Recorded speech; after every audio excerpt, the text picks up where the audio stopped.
Hi, I'm Professor Angus Kress Gillespie from the American Studies Department at Rutgers University. Our show is called Old Ways in New Jersey. Many outsiders see New Jersey as a place of industrialization and pollution, high taxes, and toll roads. But once you get off the main highways, there are vestiges of the old traditional way of life that we hope to showcase. We'll be listening to old-time music passed down from generation to generation. We'll look in on the workshops of people who still make things by hand, and we'll drop in on the kitchens of people who take the time to prepare traditional dishes. Now, jokes and derisive comments often assume that New Jersey is unhip, bourgeois, and undistinguished. But those of us who live here know that it's a fascinating place. It's the most diverse state in the Union, with 113 different ethnic groups, each with its own customs and traditions.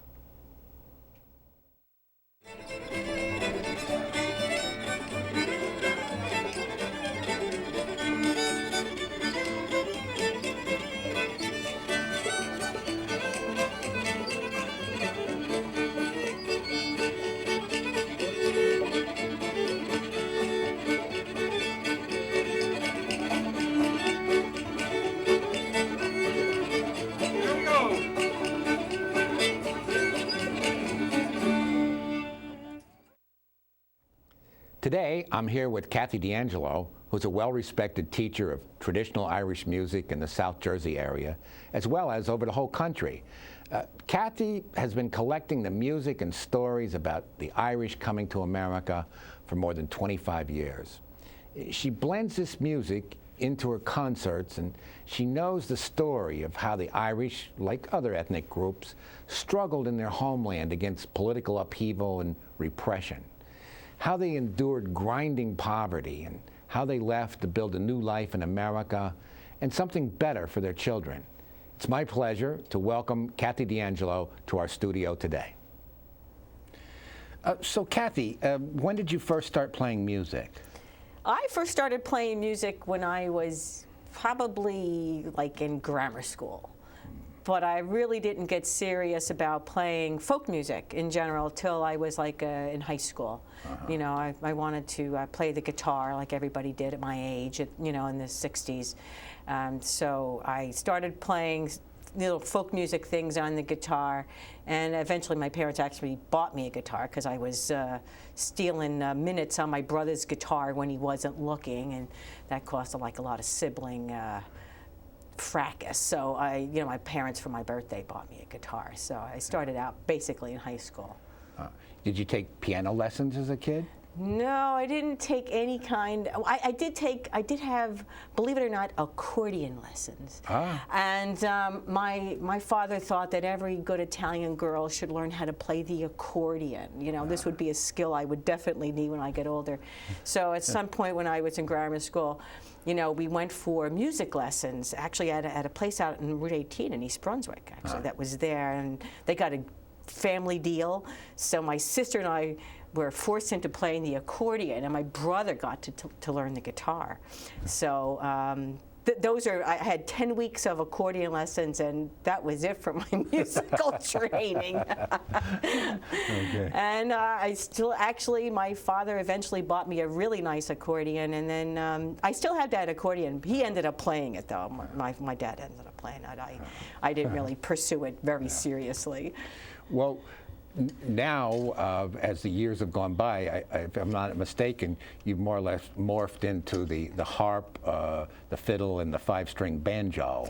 Yeah, that's right. When I got into college, I mean, I was playing guitar, you know, and I was doing a help to start the Main Street Coffee House when I was at Douglas College. It's over on the Rutgers campus, and so everybody played guitar, and then people started, you know, friends started giving me instruments, so I felt impelled to learn how to play them. And so they gave me a banjo one year for my birthday, so that's how I got into the banjo. And basically, my dad had an old mandolin, so he gave that to me, so I had to learn how to play that. And eventually, I came into playing the fiddle and the harp, and actually the harp was I came home one night and there was this harp sitting in my living room. My husband had bought me a harp, which I had expressed an interest in playing. Yeah. So I acquired all these things over the years. You've kind of come to specialize in Irish music, the harp. After all, right. Yeah. I think I read in your writings, you said that Ireland is the only country in the world that has a musical instrument for its cymbal. It's true. Yeah. That's true. That says a lot about a people when that happens. Yeah. But here's kind of a paradox. I mean, you're an Italian girl with the name DeAngelo, and you're a specialist in Irish music. So I'm tempted to ask, have you ever considered taking an Irish stage name? Well, you know, when I got married, I had that opportunity. My husband has an Irish name. And but it was that time in the late 70s when, you know, we were making a statement as women about keeping our own names. So I made a conscious decision to keep DeAngelo, and I figured, why the heck not?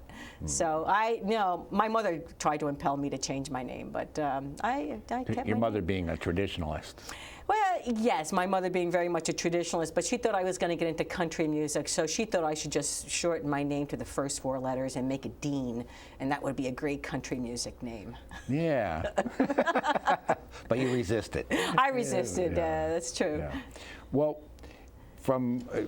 I've known you for a long time, and I'm pretty sure that the large part of your interest in Irish music came from meeting Ed McDermott. Yeah, that I have to say, in retrospect, looking back on it, at the time I thought it was a pretty important event, but looking back on it, it's even more important the older I get. You know, how you know that once you meet someone and you get off on this little path that you think it's just a little side stream, you're getting off this little path, and it becomes eventually like the main highway of your life. So I met Ed McDermott when I was I think a senior in high school. He lived in Keyport. About 1971? Yeah, about 1971. And he was actually living in Keyport at the time, which is where I was living. He was living on the other side of town. And I met him at a folk music party that Dr. Levine, who did the folk music festival in Middletown, was having. And I met this guy, and he was this great old fellow. He was sitting out in the living room, and I was talking to him, and he said he lived in Keyport, and I thought, well, this is great. So I had started inviting myself over on my lunch hours when I was working my summer job, and I'd trundle my guitar over there, and he'd play the fiddle, and I played the guitar. At the time, I really didn't know what I was doing, but he liked the company. Yeah. So he kept telling me I was good and encouraging me. So of course I kept on going over there. So we became to be pretty great friends, and that was my introduction into playing music. I didn't play the fiddle at the time. He played the fiddle. I played the guitar. Well, maybe you could illustrate an example of the fiddle playing that you learned from Ed. Okay, I'll play you a couple of tunes. Okay, thanks.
was terrific, Kathy. Oh, thanks. I felt like jumping up and dancing, but I'm all wired here, so I couldn't. Well, as I recall, you met Ed McDermott in '71, and then you come along to college. Tell us a little bit about how you went about reviving the Mine Street Coffee House. The coffee house already kind of existed in the basement of the Second Reformed Church, and it right on the corner of Mine Street there, the big yellow church. And but the church wasn't, they were going to be closing it down. It just was like a hangout.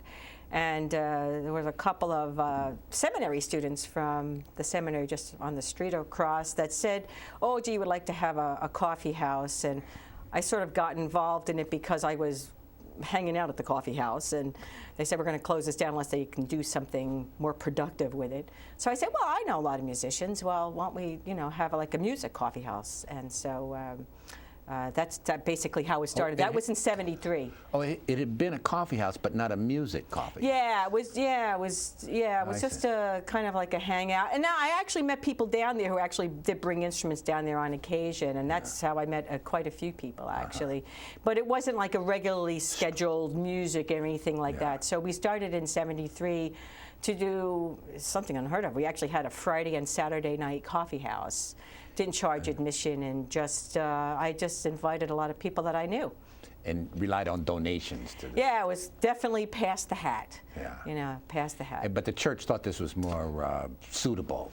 Yeah, exactly. And eventually the seminary students sort of dropped out of the picture, and then it was just me and some of my friends, and then we just and that was a great musical introduction. So many people I know who are playing music professionally now, used to come down to the coffee house, and we all sort of spent a lot of nights after the performance sitting around the coffee house just jamming until like all hours of the morning. Thank gosh it was on the weekend, because we would just really hang out until all hours and just play music, and that was like my introduction to really playing in a group with like a lot of people. It's a lot of fun. Yeah. So we fast forward to 1975. Tell us a little bit about your role in that first New Jersey Folk Festival. Well, as you know, you don't know, you may not remember, but you approached me. I was in the Douglas post office, and you came up to me, and you knew I did the Mine Street Coffee House, so you came up and actually offered to buy me a cup of coffee, and I never had anybody offer to buy me a cup of coffee back then. So you went, and then you posed the idea of having this folk festival, this idea of yours, and you wanted to know if I would be, handle lining up a couple of musicians. And I was familiar with the Middletown Folk Festival. I had been to the Fox Hollow Folk Festival. So I thought it was more than having a few strolling musicians. So I had my own ideas about how I really wanted to approach that. And I probably shanghaied you out of some dollars that you really hadn't planned to have for musicians. But that's how I got involved in the Folk Festival, really was to try to do like a mini, what I thought was at the time, Middletown Folk Festival. Yeah. And Ed McDermott, that was the first person that popped into my head, like you talking about having a folk festival. Oh, I can have a place for Mac to play, So he was like, quote unquote, my headliner for that festival, and a variety of other people that I had run into on the other festival circuit. And there were a number of people, like Jim Albertson had. I chatted him up a couple of times, and I always had this gumption after running the coffee house for 2 years that I could ask people to play. I could say what I was going to pay, and if they said no, all right. I'd just go on to the next person, and what's the worst that could happen? Yeah. They say no. The best thing that could happen is they said yes. Everybody I asked to play at the festival jumped at the chance, so I didn't have any problems recruiting people. And we had some really great performers. We had Ola Bell Reed come up from Maryland, and it was really a lot of fun. And we had a good turnout. We had a fabulous turnout. We were like, who knows? We'd get 10,000 people to come out to this festival. A couple years later, you founded McDermott's Handy. Tell us how that came about. Well, Ed McDermott played at the Folk Festival in '75 and '76, and at the time we actually had evening concerts. And in 1977, he died on New Year's Day. And I was out of college by then. I wasn't running the festival. But that year, we decided at the evening concert at the festival, we decided we were going to pay a tribute to Ed McDermott. And so I called a bunch of people who had learned a lot of music from him, and I said, let's get together and let's have this tribute. We had a whole big slideshow. We had all the musicians on stage, and it was really great. And we called ourselves McDermott's Handy. There were 7 musicians. And Gordon Bach, a folk singer, had a track on one of his records called McDermott's Handy, and they were 2 tunes that he learned from Ed McDermott. So that's where I got the title. And apparently a handy is a set of tunes you name after somebody in their honor. Oh, okay. So that's how it got started. It was really these 7 musicians in this just ad hoc tribute concert. And then I just sort of kept it going. I just kept having different musicians I played with, and eventually it came down to my husband and myself. Yeah. So I've been doing this ever since he passed away, and I went from playing like a lot of country music, a lot of American folk music, and other stuff until eventually that's all I was doing was really the Irish music. And then time goes by, and you gradually take up the harp. And you're involved with this Harper's Escape Weekend. Maybe you can explain what that is. Well, I've been playing the harp. Like I said, I came home one night and there was this harp sitting in the middle of my living room. My husband had bought me a small neo-Irish harp, and I taught myself how to play. And eventually there weren't too many harp players back in that day. It was very hard to find really decent harps, actually, in 1984. So eventually, after I'd been playing for a number of years, I met some other people who played. Debbie Bruin-Wilson from Lakewood, New Jersey, was also playing the harp. She plays Scottish music. And so we were sitting around chatting one night at the Main Street Coffee House, and we had this idea that we would have like a harp retreat weekend. Try to get together other people who played the harp and just, be our escape for the weekend. Get together. Yeah, and so ever since '92, I've been having this Harper's Escape weekend, and now people come from like all over the country, and it's grown from being just like a handful of people to. I've actually imported a number of teachers, and it's a pretty big deal to me. It's the highlight of my year, actually. Yeah. Well, perhaps you could indulge us with a tune from your harp. Okay, sure.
That was terrific. Thank you very much. You're welcome. I understand you're involved with yet another harp extravaganza, the Somerset Harp Conference? Yes, I just, this year, it's a festival that's been taking place for 8 years. It's the Somerset Folk Harp Festival. It actually started in the New Brunswick area, actually, over here in Somerset. And the person who's been managing that, Jerry Serviente, who started it, was retiring. So she's turned that over to me. And so I'll be continuing that. That's bringing together harpers and all kinds of presenters in the harp field on the folk harp together for like a 4-day extravaganza. Wow. Well, I'm kind of curious, how do you balance your time in terms of your teaching, your performance, and your event management? How do you juggle all this? Jeez, I don't know. I'm really busy. I've got, like I said, I do teach music. I teach privately, so I teach harp and fiddle, Irish music on harp and fiddle. And that keeps me pretty busy, and I'm surprised, like when I don't have my day job anymore, I was really surprised when I started doing that I actually would have so many during the day students. And before I was teaching, and I was doing it after my day job, you know, in the evenings. And I just can't believe how many students I actually have can come over at like 10 o'clock in the morning for lessons. It's just amazing to me. So I do a lot of that, and then I actually I started a company called You Gotta Have Harp.